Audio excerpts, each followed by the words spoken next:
Okay, before we start our quiz review, let me just show the answers for 7 through 23.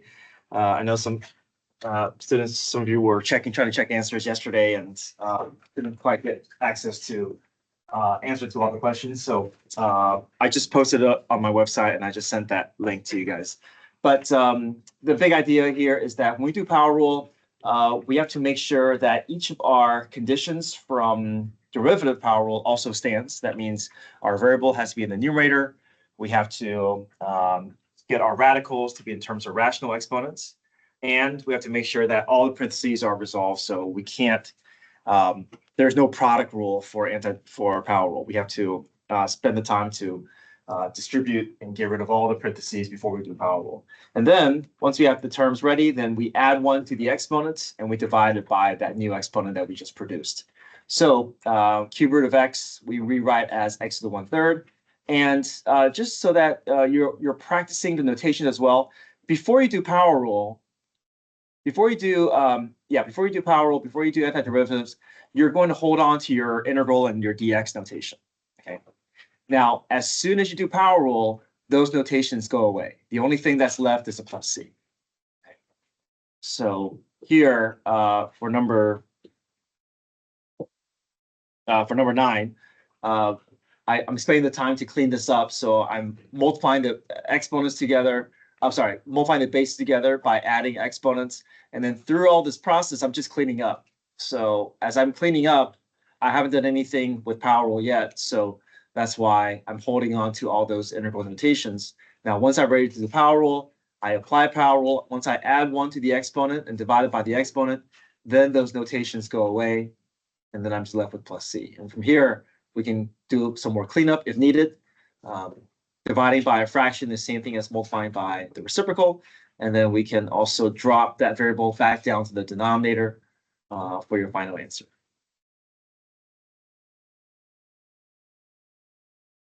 Number 11, x and 7 will each get applied. We'll each get the power rule to be applied. And then we only need 1 plus c at the end.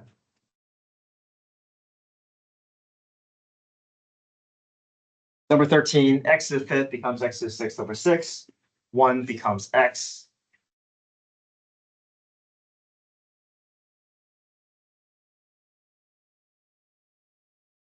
Uh, 15, every term is ready for power rule. So we just go through power rule and go through cleanup.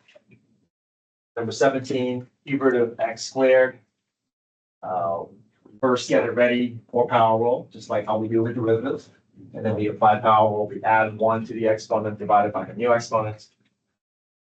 Number 19, x to the -5th needs to be, once we rewrite it as x to the -5th, because we can't do power rule, just like with derivatives, we can't do power rule if the variable is in the denominator. We have to make it come up to the numerator before we can go through those proper steps.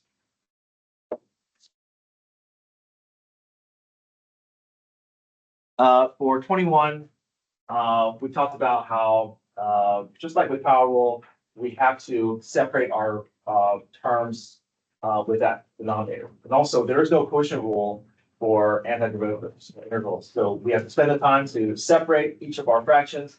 Once we separate each of our fractions, find a way to bring that variable up to the top. Here in this case, if I'm dividing x's, I can subtract exponents. So 1 minus 1/2 is 1/2. Bring that x up to the top, x to the -1/2. Now every term is ready for power rule. We apply power rule for both terms, and then clean it up with plus c. And then 23, we can only do power rule again if there are no parentheses in the way. So spend the time to expand everything out first. And then once all the parentheses are gone, once we've FOILed out and combined by terms, then we can apply power rule. Every degree rises by 1, and then plus c.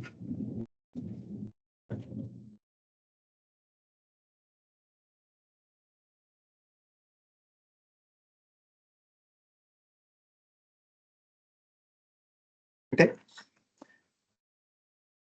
All right, so today I'm just going to kind of help pace us through the quiz review worksheet 1. So you can turn to page 37 and 38.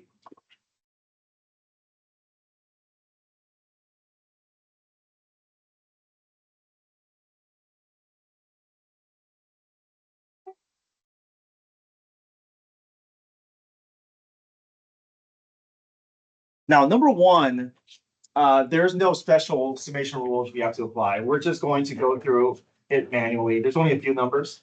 So what's the first number that we plug in for I?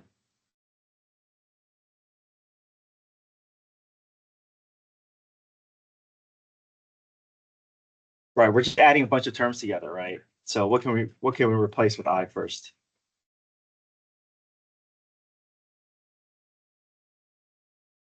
Do we start with 0? Do we start with 1? Do we start with 2? What do you think?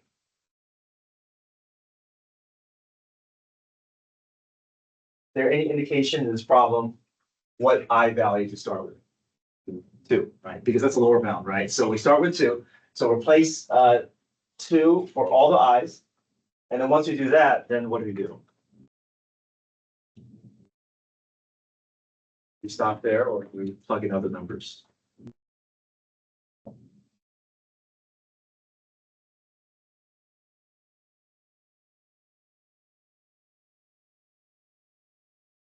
How do we move through a problem like this? So you said 2. 2 is the first number, right?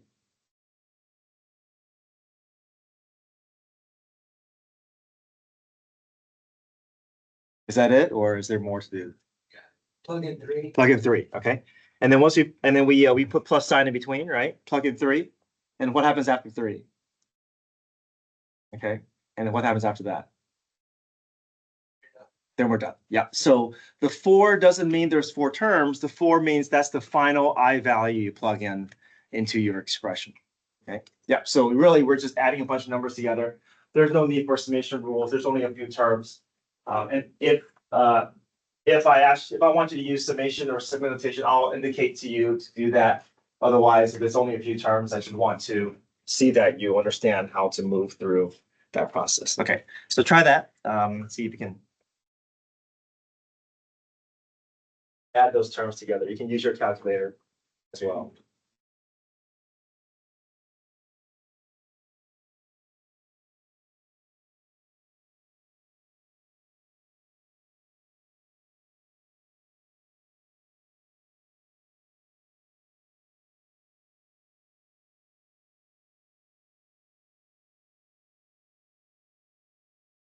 Okay.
Okay, so we plug in 2 first, add those terms together. Once we're done with the resolving that expression, we can plug in 3 in for all the i's, then 4 for all the i's, and every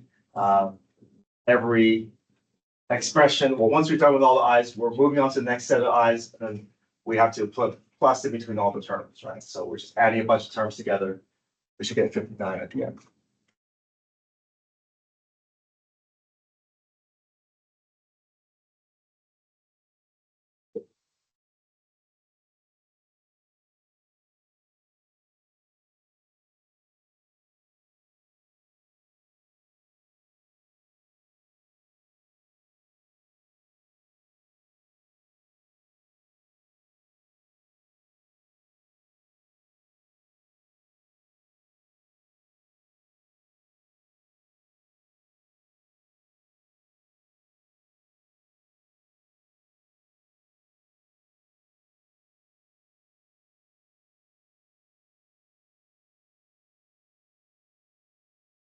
Okay.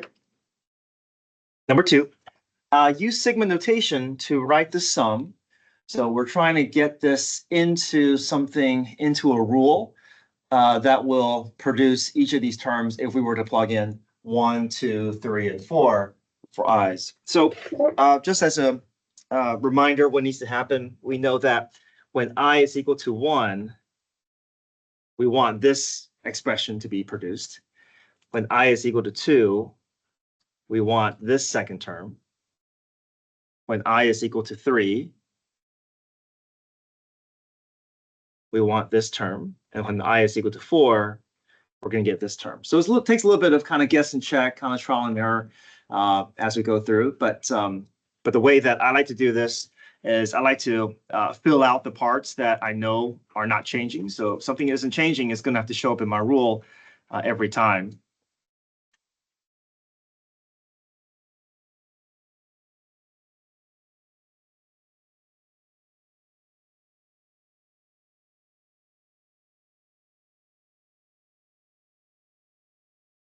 So here's my summation. I know I'm going to start with I equals 1. I know I'm going to stop at I equals 4 since there's only 4 terms. And I'm going to copy down the parts that is unchanging every time. The cube root is not changing. The 5 is showing up. The minus is showing up. It's just the 2, the 4, the 6, and the 8 that needs to be adjusted. So I'm going to just fill out all the parts that is going to show up in every term. Now, anything that has a changing value, I have to involve I some way or some form. And we have to figure out the pattern.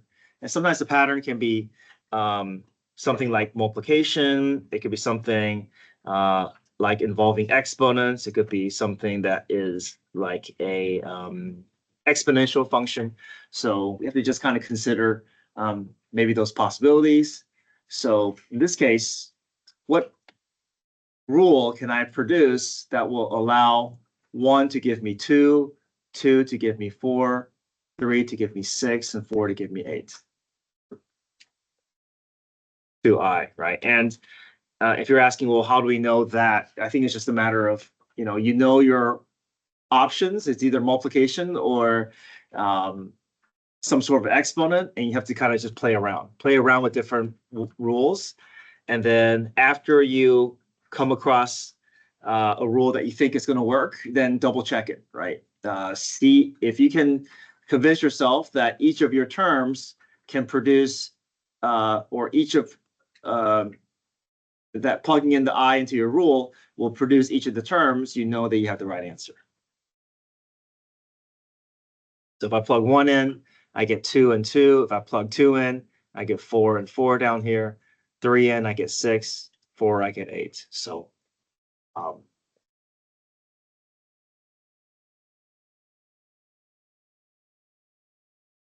any questions?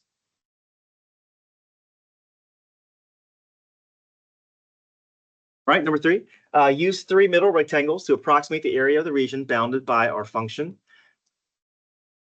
So this is where we have to,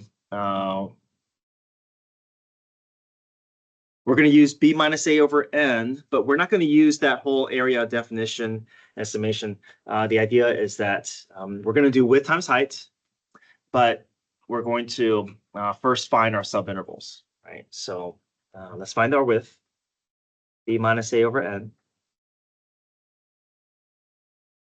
My a value is 1, my b value is 6, and we want 3 rectangles, so that's our n value, n is 3.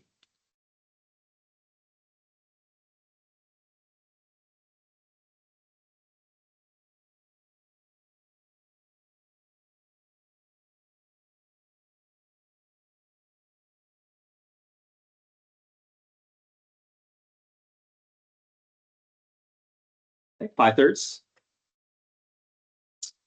So we don't have to draw the graph. We just have to make sure that we know each of our subintervals as we go through. So we're starting at 1, and we're going to keep adding 5/3 until we get to 6. So 1 plus 5/3. You can use your calculator, or you can just add by hand. This is 3/3 plus 5/3, which is 8/3. 8/3 plus 5/3 is 13/3. And 13/3 plus 5/3 is 18/3. 18/3 is just 6, right?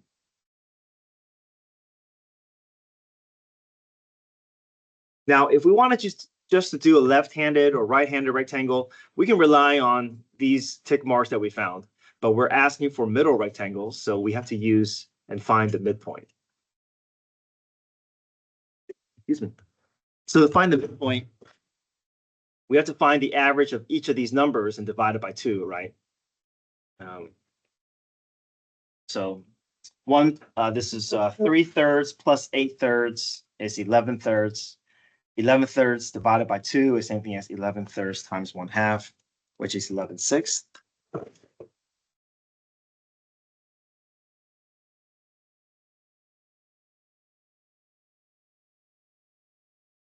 And we need to find the midpoint because this is the x value that we want to plug into the function to get the height of the first rectangle, right? And then 8/3 plus 13/3 is 21/3. 21/3 divided by 2 is same thing as 21/3 times 1/2, which is 21/6.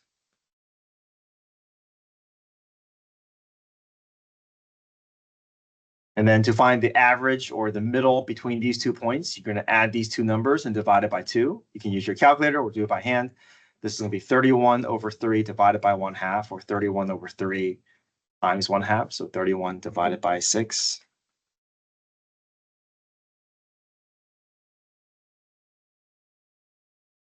Okay, so whatever the graph looks like,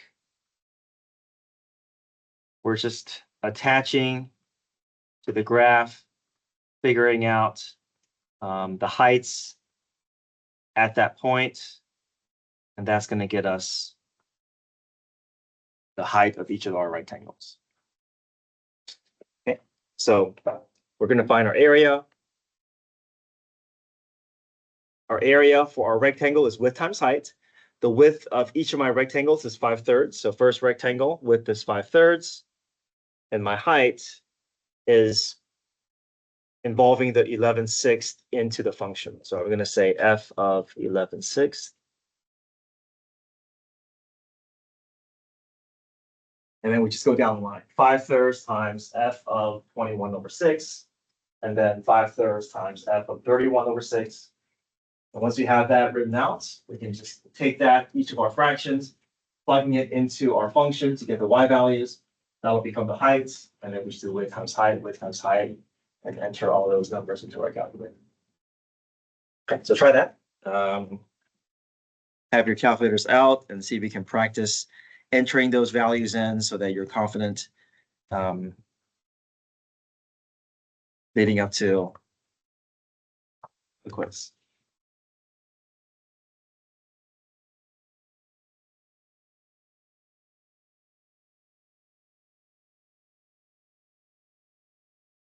You don't have to write as much as I do want to see that the numbers that you're plugging in. So do show me the function notation, but if you just go from here directly to the answer, that's fine. You don't have to show me all these steps. I'm just showing these steps to indicate to you, how I'm inserting them into the calculator. But I do want to see you finding the width. I do want to see you incrementing, finding those intervals. I do want you to show me that you can find the midpoints and show me how you plan on plugging it into the function. Show me that you're using areas of rectangles to build out your answer.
Any questions with number 3?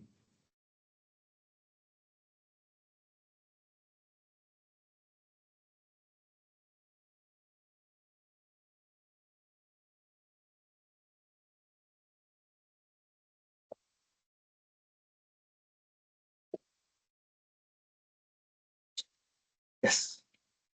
Why is it? Y is n equals 3. It says 3, use 3 middle rectangles. Yeah, so the problem will always tell you, where these types of problems will always tell you how many subintervals to build out.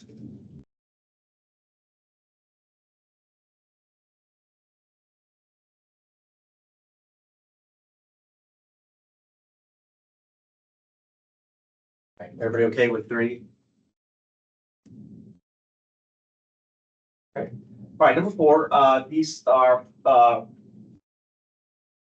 finding rectangles and trapezoids using the table of values. So we know that each of our subinterval, make sure that whenever you draw your brackets, that you're starting at the middle and then you're ending at the middle of the end. So see if you can read each of the problems, decide how far your interval will stretch or how far your bounds will stretch, and then separate into subintervals that will span across the same number of order pairs.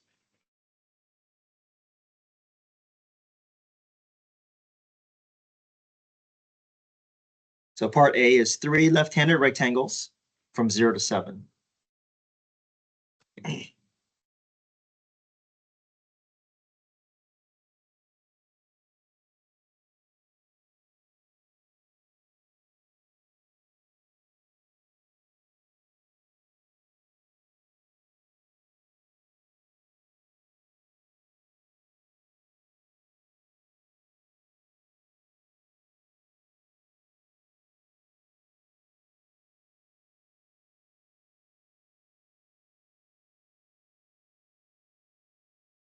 Make sure that as you set up your brackets, that every bracket is going to share the same order pair that you ended the first bracket with. So in this case, I'm going from 0 to 7. So one bracket will be from 0 to 4. That's my first interval. Second interval is from 4 to 6, and then from 6 to 7. Every width is not the same, but every subinterval sees the same number of order pairs, right? Each subinterval is spanning across 2 order pairs. And you subtract the x values to get the width, and then you pull the y value depending on whether you want a left-handed or a right-handed height.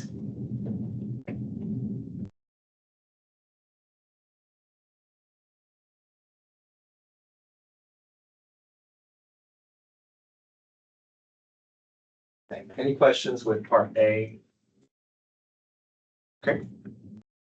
Let's see if you can go through B, C, and D, and then we can check our answers.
Did everyone pick up a solution key for?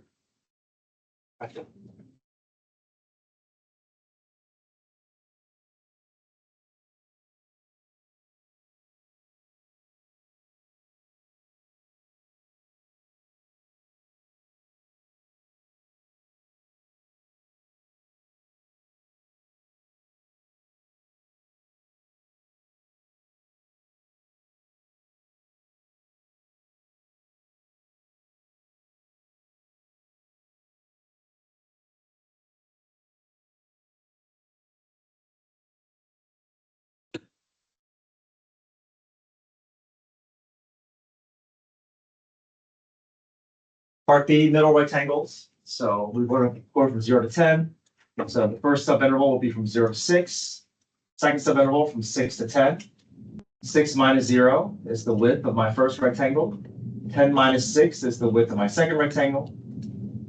And then I want a middle height, so make sure you're pulling the heights from your y value. The 5 would be the left, the 2 would be the right, but here the 3 is our quote unquote middle. I know that 4 is not the midpoint of 0 and 6, but that's good enough for middle. Okay, so middle rectangle just means it's in relation to your left and right. It's in between, so it's not middle in terms of midpoint, it's just middle in terms of a y value that you can find between your endpoints.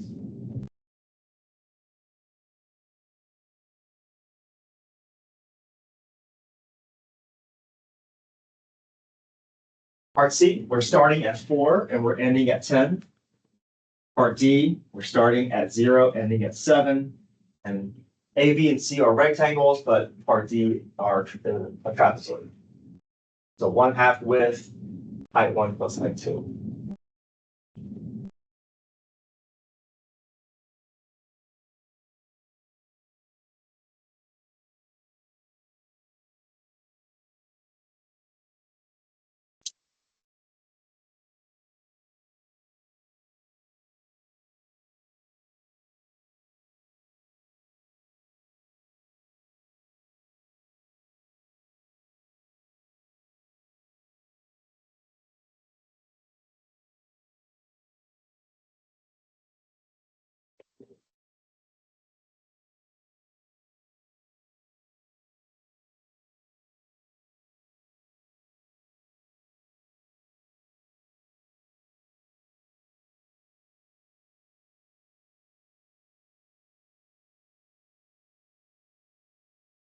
You don't have to draw the table out every time. I'm just drawing it out so that you can see how I'm arriving at my width and my height. So I'm not overlapping onto the same diagram.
Let's go to page 38 and look at the area definition of a limit.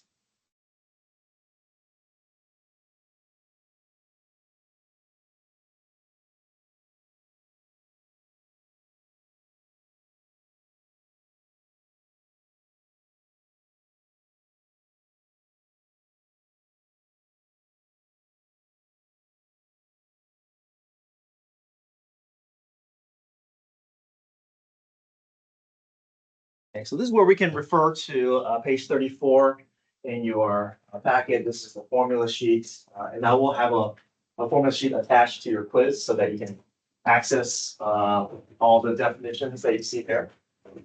So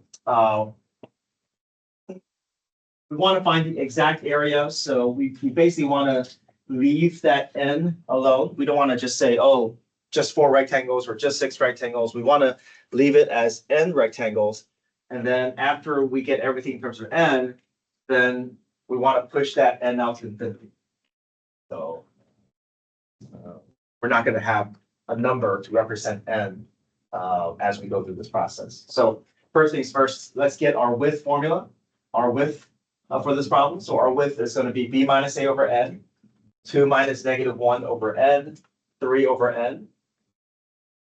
Plug into our formula, 3 over n times f of a, my a value is -1, so -1 plus 3 over n times I.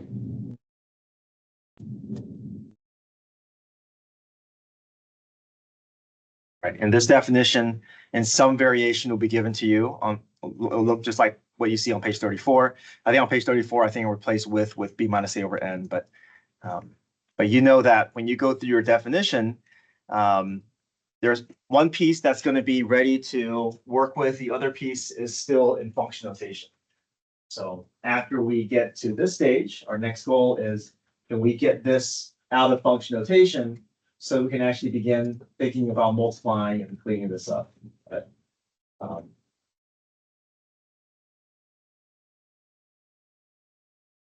to do that, we're going to take that expression, -1 plus 3 over ni, and insert it into the x of the function. You're going to write out the entire function to represent that f of x, but then it's going to be 6 minus parentheses squared. So I highlighted the part that you're going to be replacing inside your function.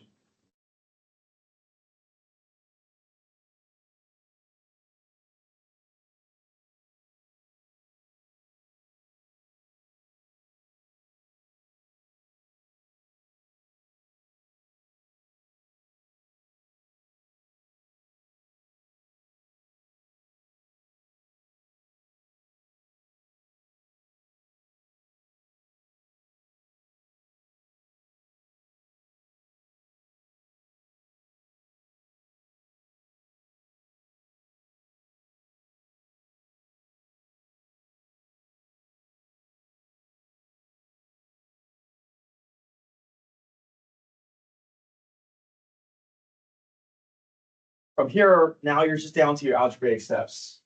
Now you're just working on what you see in front of you. You're just going to clean all this up. So you want to FOIL, expand all this out.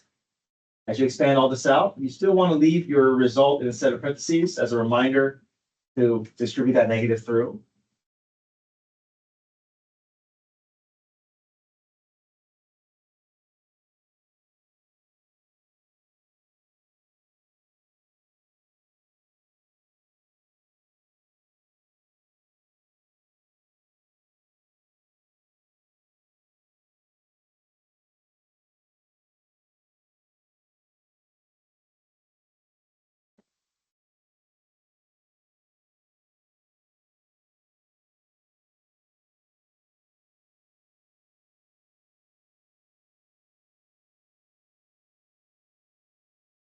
Okay, so this can clean up to be 1 minus 3i over n minus 3i over n, which is minus 6i over n, plus 9 over n squared I squared. Still leaving my expanded term in a set of parentheses because I'm expecting that negative is going to have to distribute and change the sign of each of my terms.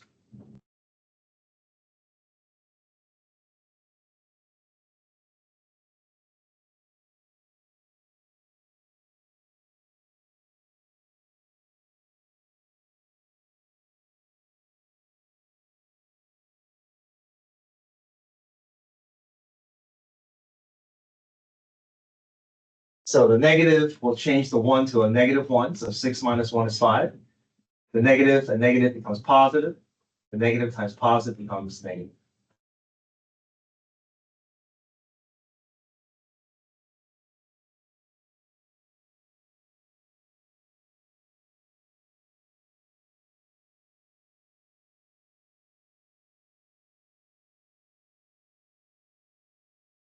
Now that my height component is as cleaned up as I can make it, Now I can work in my width part of my terms, distribute the 3 over n through. And then after we do that, then we can begin thinking about separating into our individual summations, looking at our summation rules, maybe involving a summation 1, summation I squared. Our goal is to really just to get everything in terms of n so that we can use our limit to see what are the fractions that will produce once we get all the degrees to match.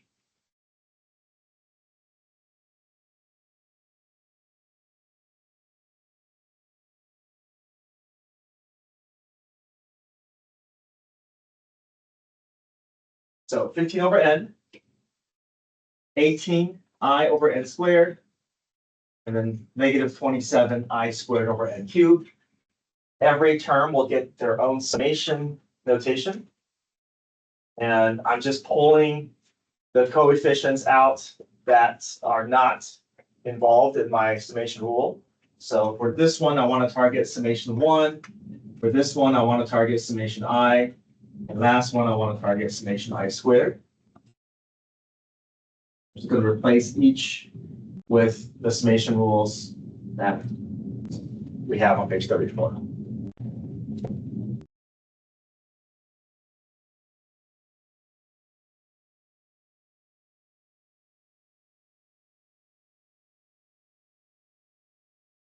Okay, summation 1 becomes n. Summation I becomes n times n plus 1 over 2. Summation I squared becomes n times n plus 1 times 2n plus 1 all over 6. So the first fraction, 15n over n, degrees match, 15 over 1 is 15. 18n squared plus 18n. I'm leaving the plus 18n out because the lower degree is not going to matter. It's just the n squared that I care about. So 18n squared over 2n squared is 9. And then here, a bunch of terms, but I only care about what I get from the 27, the n, and the 2n, which is the minus 54n cubed. Every other term is lower degree, which doesn't matter. 54 over 6 is 9, or negative 9. So 15 plus 9 minus 9 is 15. That's the. If we were to add an infinite number of rectangles in that subinterval, we're going to get an exact area of 15.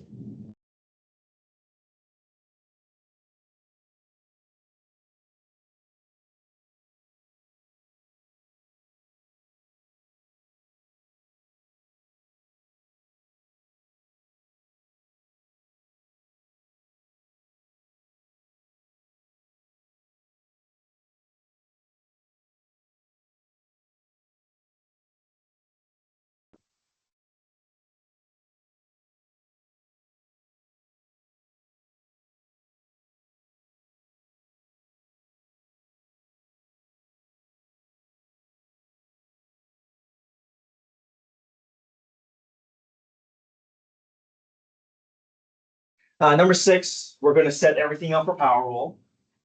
So just put the integral and dx notation around my expression, get every term ready for power rule. So the first 2 terms are ready, but the last 2, the third and fourth term, needs to be rewritten. That x needs to come up. Now, as the x comes up, the 2 and 3 will stay in the denominator. So don't have to worry about the 2 and 3.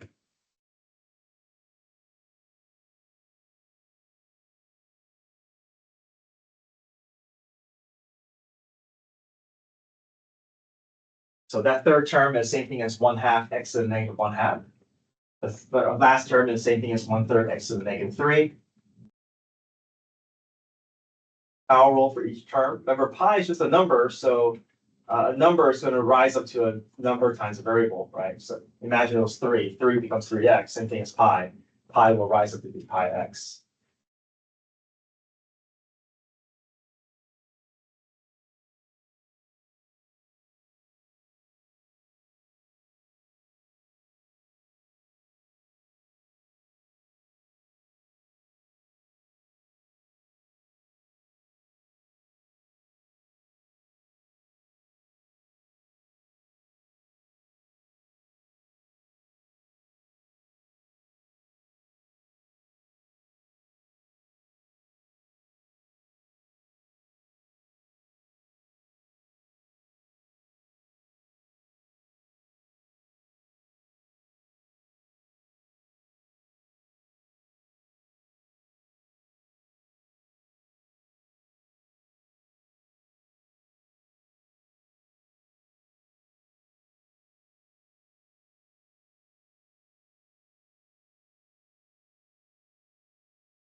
And then real quickly, number 7, remember our integral rule, we're just working backwards from our derivative rules.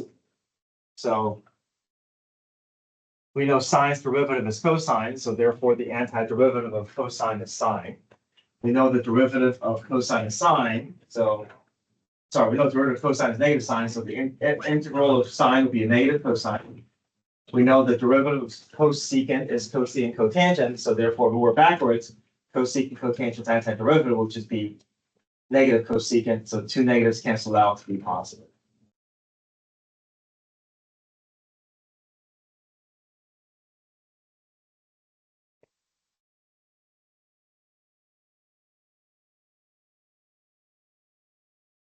Your homework.